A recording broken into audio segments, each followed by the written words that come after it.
नमस्ते।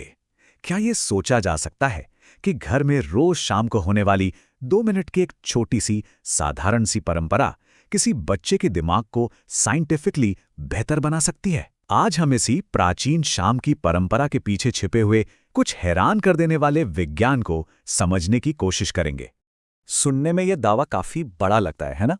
लेकिन अब न्यूरोसाइंटिस्ट्स भी ये पता कर रहे हैं कि ये जो प्राचीन प्रथाएं हैं, ये असल में हमारे दिमाग में ऐसे बदलाव ला सकती हैं जिन्हें मापा जा सकता है। चलिए, देखते हैं कि ये होता कैसे। तो ये सब शुरू कहाँ से होता है? इसकी शुरुआत होती है ध्वनि की शक्ति से, साउंड की पावर से। आइए पहले ये समझते हैं कि ये प्राचीन मंत्र हमारे दिमाग पर आखिर असर करते कैसे हैं।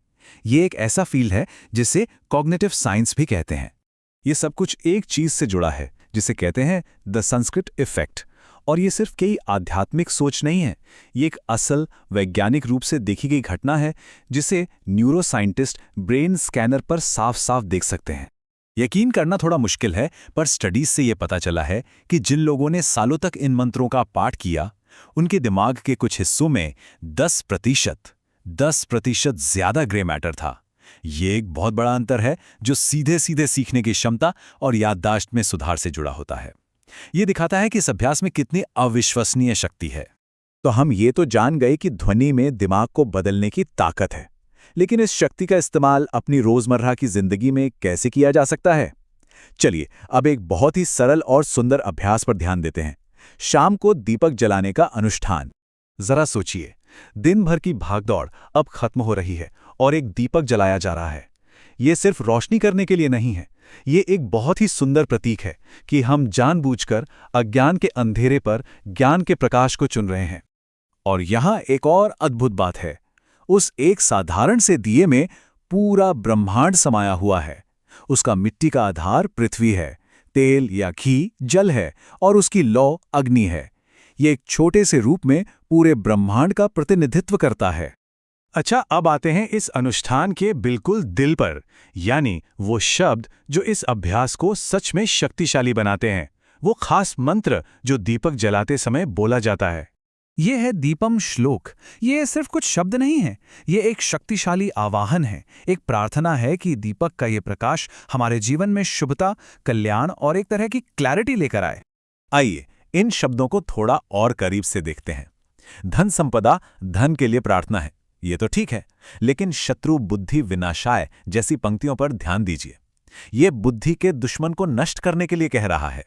ये प्रार्थना ये मानती है कि हमारी सबसे बड़ी रुकावटें हमारे अंदर ही हैं, जैसे कि हमारा अज्ञान और हमारी नेगेटिविटी। जो पहली लाइन है वो एक संपूर्ण जीवन के लिए एक रेसिपी की तरह है। ये सिर्फ एक चीज नहीं मांग रही, बल्कि 4 स्तंभों की प्रार्थना कर रही है: शुभता, कल्याण, स्वास्थ्य और धन। ये एक बहुत ही सुंदर और बैलेंस्ड अप्रोच है। और दूसरी लाइन तो सच में बहुत गहरी है।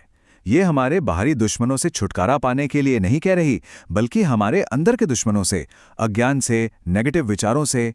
ये प्राचीन ज्ञान हमें याद दिलाता है कि असली लड़ाई तो हमारे अपने मन में ही है। तो ठीक है, हमारे पास एक बहुत ही सुंदर अर्थ है और एक शक्तिशाली इरादा भी है, पर क्या इसका कोई असल फिजिकल प्रभाव भी है? विज्ञान क्या कहता है, ये देखकर शायद थोड़ी हैरानी हो। ये कमाल की बातें हैं ना। प्राचीन ग्रंथों के अनुसार कौन सा ईंधन इस्तेमाल हो रहा है, इससे भी फर्क पड़ता है। कहा जाता है कि घी का दीपक एक शुद्ध ऊर्जा छोड़ता है जो घंटों तक बनी रहती है, जबकि तेल का प्रभाव बहुत जल्दी कम हो जाता है। देखिए, छोटी छोटी बातों पे कितना गहरा ध्यान दिया गया है। और ये सिर्फ ऊर्जा की बात नहीं है। साइंटिफिक स्टडी से पता चला है कि घी के दीपक से निकलने वाला धुआं हवा में मौजूद बैक्टीरिया को 94% तक खत्म कर सकता है। मतलब ये एक तरह का नेचुरल एयर प्यूरीफायर है जो हमारे घर को एक स्वस्थ जगह बनाता है। और ये बात हमें वापस वहीं ले आती है जहां से हमने शुरू किया था। ये सिर्फ हवा साफ करने के बारे में नहीं है, ये दिमाग को रिवायर करने के बारे में है। हम यहाँ देखते हैं कि ग्रे मैटर में बढ़ोतरी का मतलब है बेहतर प्रॉब्लम सॉल्विंग, हिप्पोकैम्पस में बदलाव का मतलब है बेहतर मेमोरी।